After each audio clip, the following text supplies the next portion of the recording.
Hello everyone, welcome to the golden days Career point.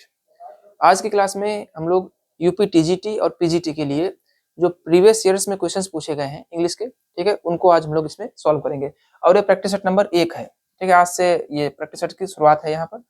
और इसमें जो भी प्रीवियस ईयर्स में टीजीटी और पीजीटी, चाहे वो यूपी के टीजीटी पीजीटी एग्जाम हो, चाहे अदर स्टेट्स के हों, ठीक है, चाहे DSSB के हों, ठीक है, केवीएस एनवीएस, सभी परीक्षाओं में जो भी प्रीवियस ईयर्स में पूछे गए हैं क्वेश्चंस, उन्हीं को शामिल किया गया है। चलिए शुरू करते हैं। प्रैक्टिस सेट नंबर 1 है ये, ठीक है।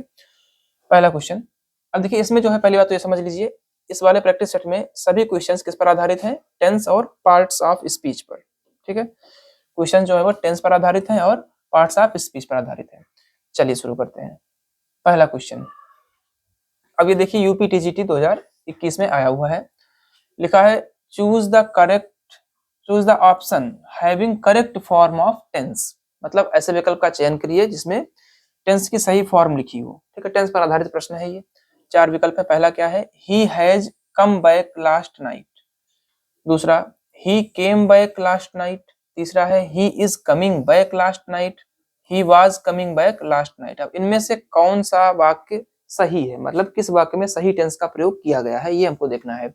अब एक एक को देखते हैं। पहले में क्या है? He has come back last night. अब देखिए यहाँ पर लास्ट नाइट जो शब्द लिखा हुआ है आखिर में, लास्ट नाइट, ये क्या प्रदर्शित करता है कि जो घटना है बीते समय की है। इसका मतलब प्रेजेंट टेंस तो होगा नहीं, है ना। तो प्रेजेंट यहाँ पर देखिए हैज हेल्पिंग वर्ब लगी है, ऑक्सिलरी वर्ब, तो ये तो गलत हो गया।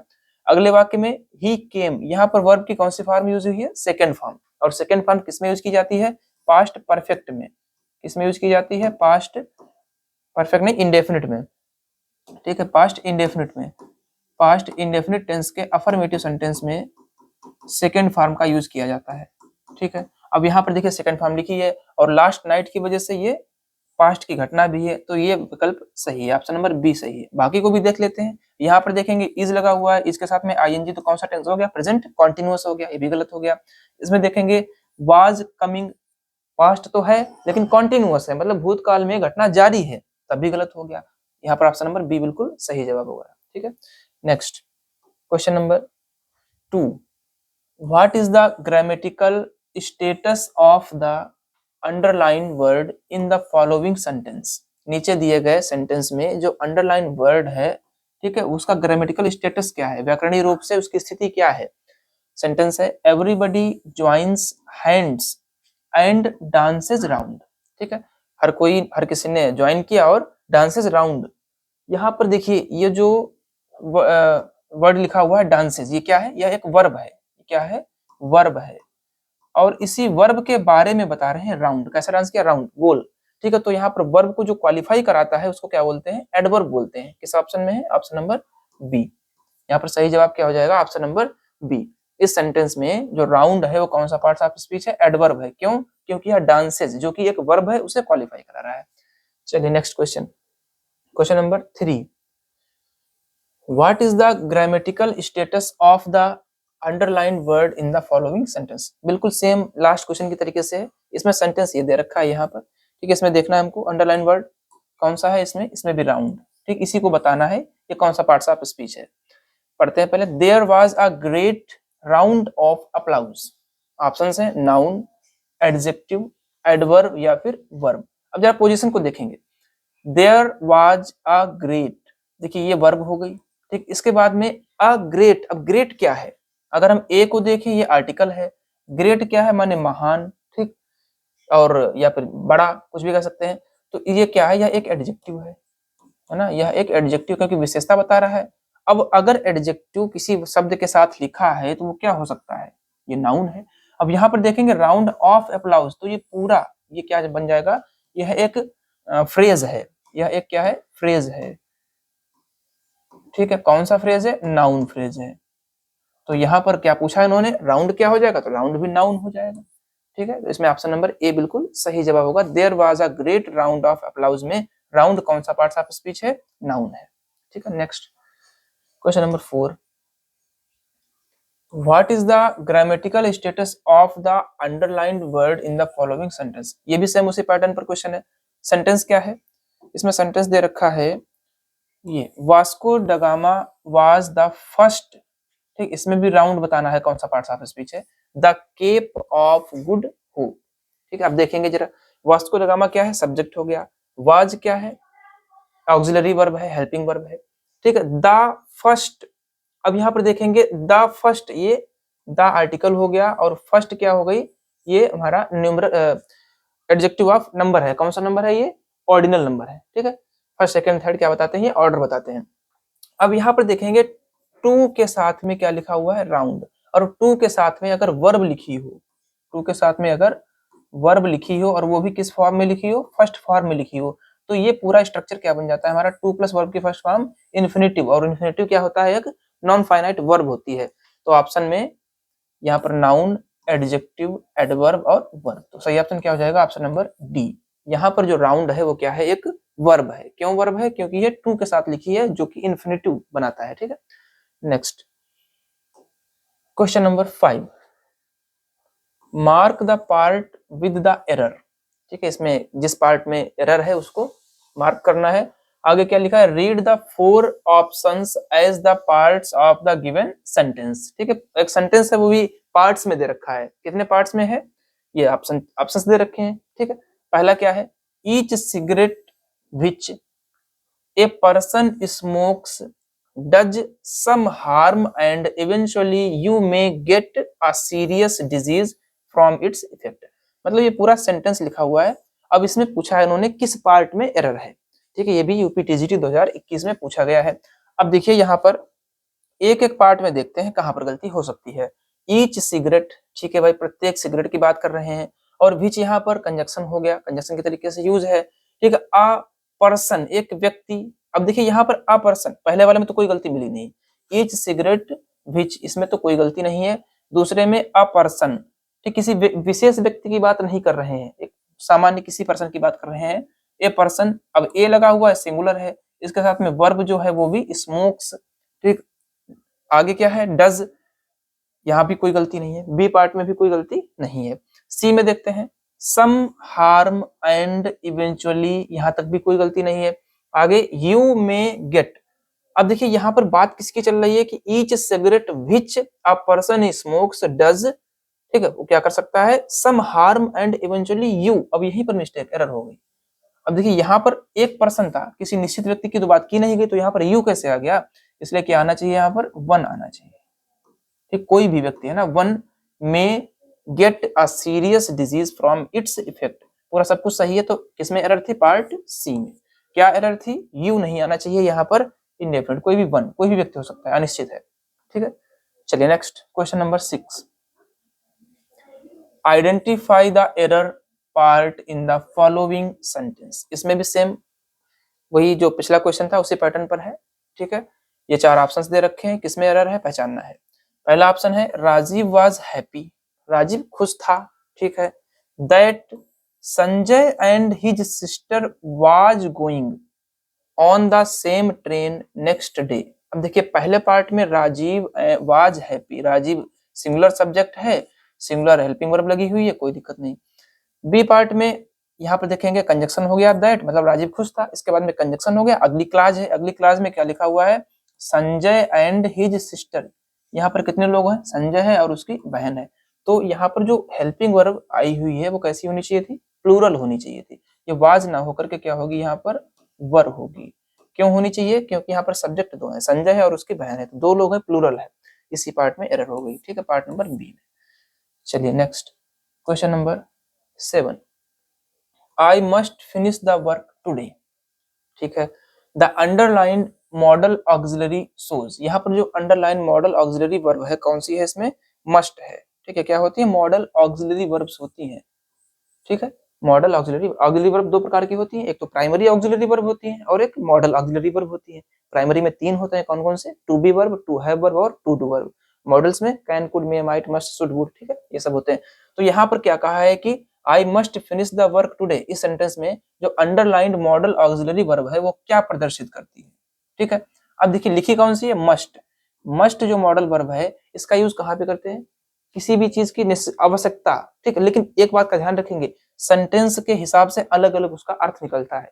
यहाँ पर पूछा है कि इस सेंटेंस में मस्ट का प्रयोग किस संदर्भ में किया गया है।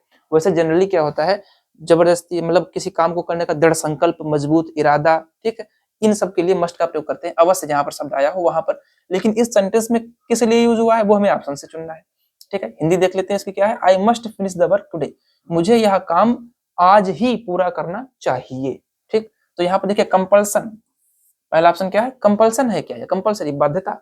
आगे नेसेसिटी, आवश्यकता, लाइकलीहुड, थोड़ा बहुत मतलब ऐसे ही पसंदीदा, ठीक है, और ऑब्लिगेशन, ऑब्लिगेशन माने क्या होता है, दायित्व, ठीक है। तो यहाँ पर कौन सा ऑप्शन सही हो जाएगा, या कह रहा है कि मुझे I must finish the work today, मुझे आज ही कार्य पूरा करना चाहिए, ठीक। तो ये क्या है, आवश्यकता है, उसकी जरूरत है, ठीक। सेंटेंस के हिसाब से यहाँ पर नेसेसिटी, ठीक है, यहाँ पर जो मस्ट है इस सेंटेंस के हिसाब से क्या प्रदर्शित कर रहा है, नेसेसिटी प्रदर्शित कर रहा है। वैसे कंपल्सन भी करता है मस्ट, ऑब्लिगेशन भी करता है, लेकिन ये सेंटेंस में क्या है, नेसेसिटी है, उसकी जरूरत है आज ही कार्य पूरा करने की, ठीक है।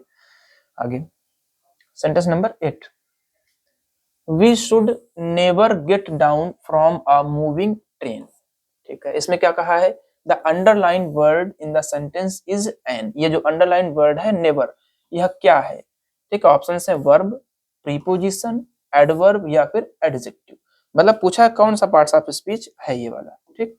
अब देखेंगे यहाँ पर we should never get down, हमें शुड नेवर माने कभी नहीं, गेट डाउन माने उतरना चाहिए, फ्रॉम अ मूविंग ट्रेन, एक चलती हुई ट्रेन से, ठीक है। तो यहाँ पर हमने देखा गेट क्या है, गेट है वर्ब, ठीक है।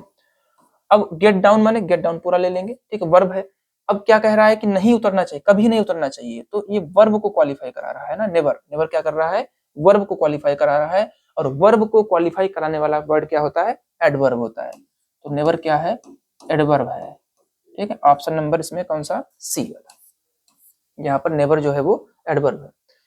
Next sentence number 9, I would rather read than talk, the underlined modal auxiliary shows. अब यहाँ पर देखिए मॉडल ऑक्सिलरी वर्ब कौन सी आई है, वुड आई है, ठीक है।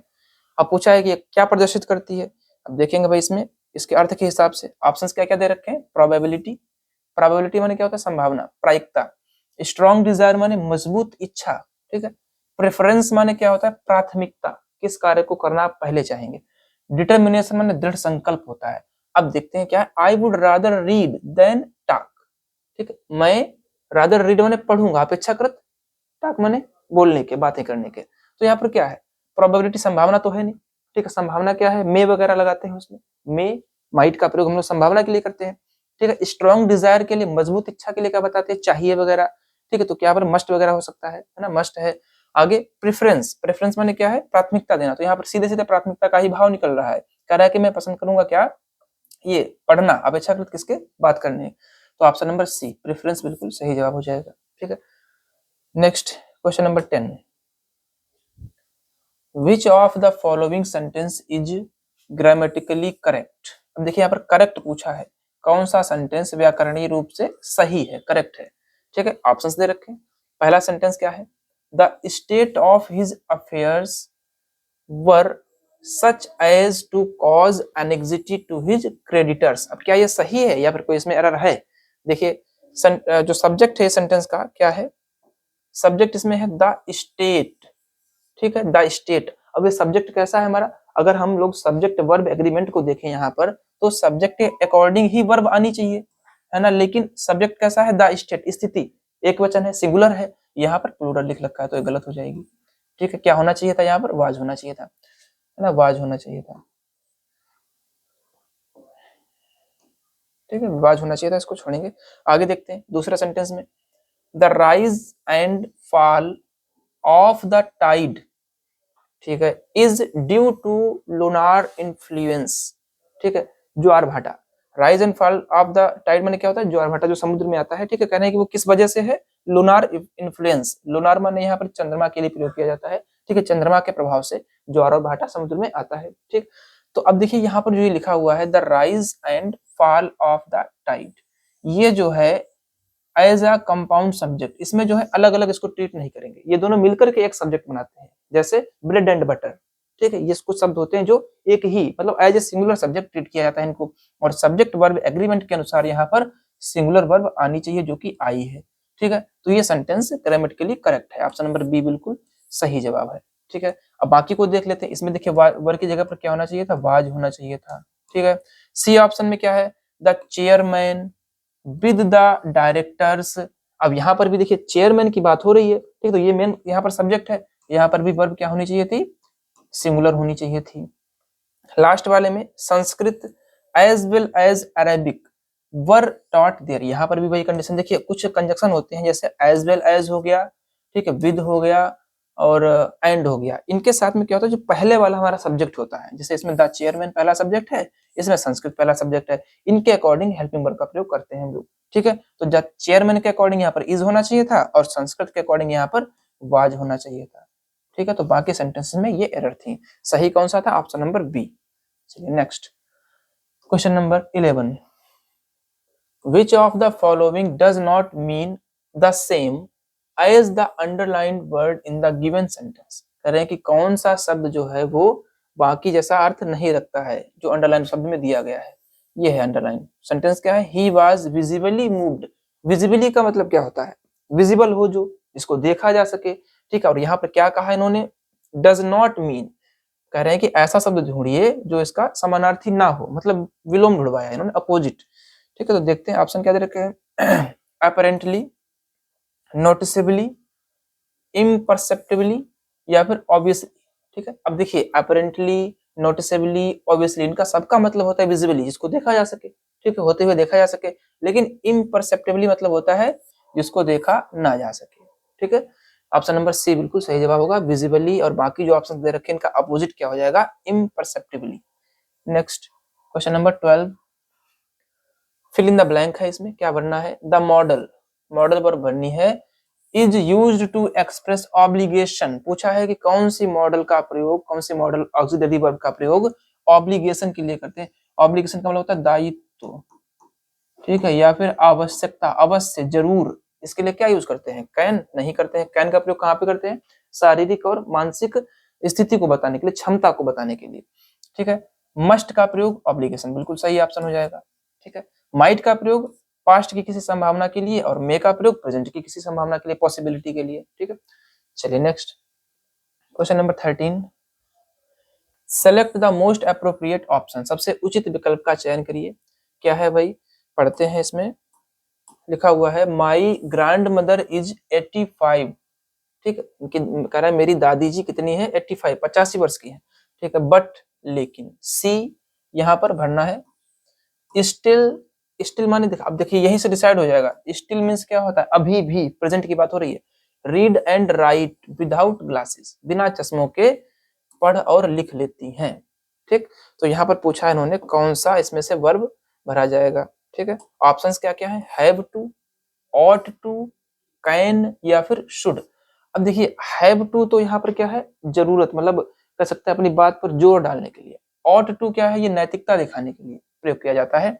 कैन का प्रयोग शारीरिक और मानसिक, मतलब फिजिकली एंड मेंटली एबिलिटी दिखाने के लिए, और वही यहाँ पर दिखाई गई, एबिलिटी की बात हो रही है, तो क्या हो जाएगा ऑप्शन नंबर सी, कैन।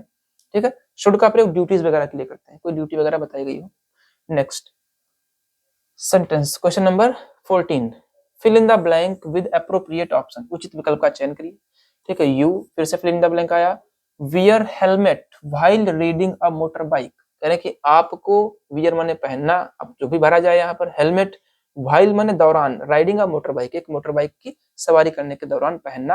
अब क्या भरना है, देखिए इसमें कह रहे हैं कि सजेशन या एडवाइस के लिए कौन सी मॉडल वर्ब यूज की जाती है, वही भरना है। शुड हो, माइट है, वुड है या फिर कैन है। तो इसमें ऑप्शन नंबर कौन सा सही हो जाएगा, ए, यू शुड भर देंगे यहाँ पर। ठीक है, बाकी तो बता ही चुके हैं। माइट जो है वो पास्ट की किसी पॉसिबिलिटी के लिए, वुड का प्रयोग फ्यूचर के लिए या फिर अभी निकट भविष्य में कोई संभावना हो, कैन का प्रयोग फिजिकली एंड मेंटली एबिलिटी के लिए। तो इसमें ऑप्शन नंबर ए बिल्कुल सही जवाब हो जाएगा, यू शुड वियर हेलमेट।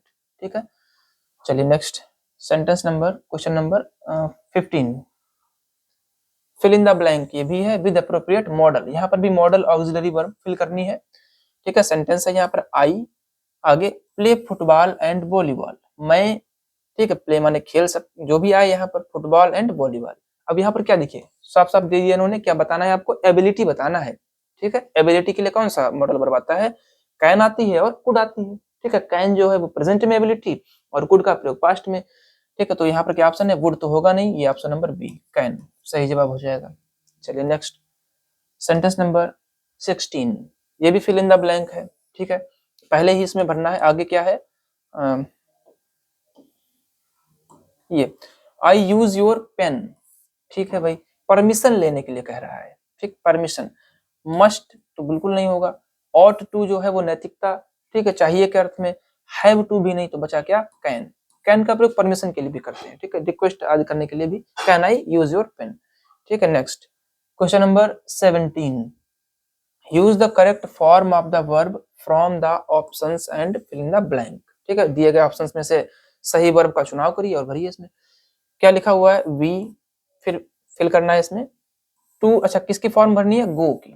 ठीक है, टू गुवाहाटी बाय राजधानी एक्सप्रेस लास्ट मंथ, बस कीवर्ड मिल गया यहाँ पर। देखिए क्या लिखा हुआ है, लास्ट मंथ, पिछले महीने। अब ये जो टाइम है ये कब का है, बीता हुआ, मतलब यहाँ पर जो भी फॉर्म आएगी कैसी होनी चाहिए, पास्ट होनी चाहिए। ठीक है, ऑप्शंस देख लेते हैं, विल गो नहीं होगा, क्यों, क्योंकि फ्यूचर का है। वेंट यहाँ पर सेकेंड फॉर्म, ठीक है, सेकेंड फॉर्म लिखी हुई है वर्ब की, और सेकेंड फॉर्म कहाँ पर यूज की जाती है, पास्ट इंडेफिनिट में, पास्ट इंडेफिनिट में, वो भी अफर्मेटिव सेंटेंसेस में। ठीक है, ठीक है, पास्ट इंडेफिनिट में, अफर्मेटिव सेंटेंसेस में, और यहाँ पर भी पास्ट की घटना है, बिल्कुल यहाँ पर ऑप्शन नंबर बी सही आंसर हो जाएगा। ठीक है, next question number 18, use the correct form of the verb from the options and fill in the blank. चलिए इसमें भी हमको वर्ब जोड़नी है। एवरी मॉर्निंग, प्रत्येक सुबह, ठीक, प्रत्येक सुबह की बात हो रही है, सी, ठीक, यहाँ पर फिल करना है वेक की सही फॉर्म। ठीक, up early and gets ready, देखिए गेट्स प्रेजेंट इंडेफिनिट, मतलब प्रेजेंट की बात कर रहे हैं, गेट्स रेडी फॉर वर्क। ठीक है, तो सीधी सी बात है, गेट्स की वजह से हम लोग पहचान लेंगे, और एवरी मॉर्निंग माने प्रत्येक सुबह की वजह से भी ये घटना कब की है, प्रेजेंट की है, और गेट्स की वजह से प्रेजेंट इंडेफिनिट टेंस हो गया, क्योंकि फर्स्ट फॉर्म में एस ई एस या आई ई एस, कब, जब सब्जेक्ट सिंगुलर हो। ठीक है, तो प्रेजेंट इंडेफिनिट है ये, प्रेजेंट इंडेफिनिट। ठीक है, रूल्स क्या है इसके, प्रेजेंट इंडेफिनिट के अफर्मेटिव सेंटेंसेस में हेल्पिंग वर्ब का प्रयोग नहीं किया जाता है, और सब्जेक्ट सिंगुलर होने पर मेन वर्ब की फर्स्ट फॉर्म में एस ई एस या आई एस का प्रयोग कर देते हैं। तो यहाँ पर आप देखेंगे ऑप्शंस क्या है, इज वेकिंग, बिल्कुल नहीं, ये तो कॉन्टिन्यूअस है। ठीक है, वो सेकंड फॉर्म लिखी हुई है, पास्ट इंडेफिनिट हो जाएगा। वेक फर्स्ट फॉर्म तो है, लेकिन सब्जेक्ट सिंगुलर है। ठीक है, तो ऑप्शन नंबर डी में वेक्स लिखा हुआ है, सही आंसर हो जाएगा। ठीक है, next question number 19, fill in the blank, इसमें भी करना है किसके साथ में, present perfect tense, fill in the blank with present perfect tense. अब देखिए प्रेजेंट परफेक्ट टेंस को थोड़ा सा जान लेंगे। इसमें अगर ऑक्सिलरी या फिर हेल्पिंग वर्ब की बात की जाए तो कौन कौन सी यूज होती है, हैज और हैव। ठीक है, हैज जो है वो सिंगुलर सब्जेक्ट के साथ में, ठीक, और हैव प्लूरल सब्जेक्ट के साथ में। ठीक है, और जो मेन वर्ब की बात की जाए थर्ड फॉर्म का प्रयोग करते हैं। ठीक है, चलिए अब देखते हैं। एलेक्स खाली जगह है, द बुक थॉरोली। अब यहाँ पर ऑप्शन है हैव रीड। अब देखिए एलेक्स नाम है किसी पर्सन का, ठीक है, और नेम जो है, अब नेम तो सिंगुलर में ही आएगा ना, हैव रीड होगा नहीं। ऑप्शन नंबर बी में क्या है, हैज रीड, बिल्कुल।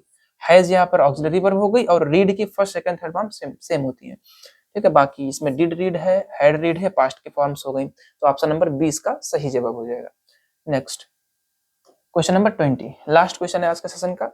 लिखा हुआ है which form of the tense is used to describe things that are happening right now. कह रहे हैं कि कौन से टेंस जो है उसका प्रयोग, जो कि वह घटना अभी अभी हुई है या फिर हो रही है। यहाँ पर देखिए हैपनिंग माने हो रही है, राइट नाउ माने अभी अभी, उसके लिए कौन सा टेंस यूज करते हैं।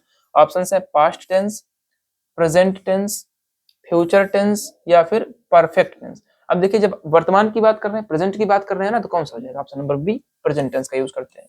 ठीक है, तो ये देखिए ये भी आया हुआ था D++ पीजीटी में।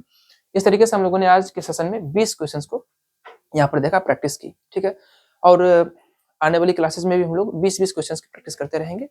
अपनी तैयारी को बेहतर रूप से जारी रखिए, बने रहिए गोल्डन एज कैरियर पॉइंट के साथ। Thank you very much.